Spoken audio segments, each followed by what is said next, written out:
প্রচারে বেরিয়ে ফুলবাজার পরিদর্শন করলেন তমলুক লোকসভা কেন্দ্রের বিজেপি প্রার্থী অভিজিৎ গাঙ্গুলি। কথা বললেন ফুল চাষিদের সঙ্গে। তপ্ত বাংলায় ভোট ময়দানে প্রচার চলছে জোর কদমে। বুধবার 7 সকালে ভোট প্রচারে বের হন তমলুকের বিজেপি প্রার্থী। প্রথমে তিনি শহীদ বিপ্লবী ক্ষুদিরাম বসুর মূর্তিতে পুষ্পার্ঘ্য নিবেদন করে শ্রদ্ধা জানান।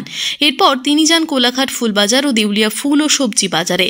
সেখানে ঘুরে ঘুরে জনসংযোগ সারেন প্রাক্তন বিচারপতি। প্রার্থীকে কাছে পেয়ে নিজেদের অভাব অভিযোগ তুলে ধরেন ফুল চাষিরা। দেউলিয়া বাজারে ফুল চাষিদের বিভিন্ন দাবি দেওয়া নিয়ে এক স্মারকলিপি বিজেপি প্রার্থীর হাতে তুলে দেওয়া হয় বিজেপি কিষাণ মোর্চার পক্ষ থেকে।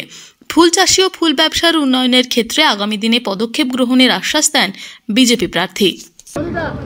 ফুলবাজারে তো ঘুরলাম, মানুষজনের সঙ্গে আলাপ পরিচয় হলো, খানিকটা প্রচারও হলো।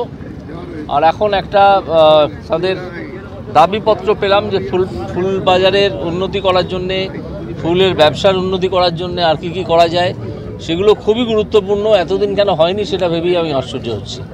এটা আমার চেষ্টা থাকবে যে এটা যত তাড়াতাড়ি সম্ভব করার। সাধারণ মানুষের পাশাপাশি আজকে ফুল চাষি তাদের মধ্যে কেমন আগ্রহ দেখলেন? খুব প্রচুর আগ্রহ। তো ঠিক আছে, এই অবধি হলো, ভালোই হয়েছে আজকে। তারপর আমি বাজারেও ঘুরেছি, শুধু ফুল চাষি নয়, এমনি বাজার, সবজি বাজার, তাদের সঙ্গেও ইন্টারাকশন হয়েছে। তো এখন তো খুবই উৎসাহ দেখছি মানুষের মধ্যে। দেখা যাক শেষ পর্যন্ত কি হয়। পূর্ব মেদিনীপুর থেকে নিজস্ব প্রতিনিধির রিপোর্ট, টিভি নিউজ 10। সুলভে সঠিক চিকিৎসার একমাত্র প্রতিষ্ঠান বিবেকানন্দ হসপিটাল।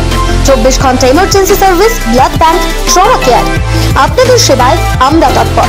গুণমান ও পরিষেবায় দুর্গাপুর বিধাননগরের ডক্টর জাকির হোসেন এভিনিউর বিবেকানন্দ হসপিটাল শিল্পাঞ্চলের মানুষের মন জয় করেছে।